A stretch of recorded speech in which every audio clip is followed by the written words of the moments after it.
بے شک تمہارے پروردگار کی پکڑ بہت سخت ہے، وہی پہلی دفعہ پیدا کرتا ہے اور وہی دوبارہ زندہ کرے گا، اور وہ بخشنے والا ہے، بہت محبت کرنے والا ہے، عرش کا مالک، بڑی شان والا، جو چاہتا ہے سو کر ڈالتا ہے۔ بھلا تم کو لشکروں کا حال معلوم ہوا ہے، یعنی فرعون اور سمود کا؟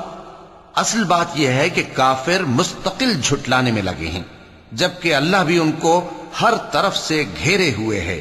یہ کوئی معمولی کلام نہیں، بلکہ یہ قرآن عظیم الشان ہے، لوح محفوظ میں لکھا ہوا۔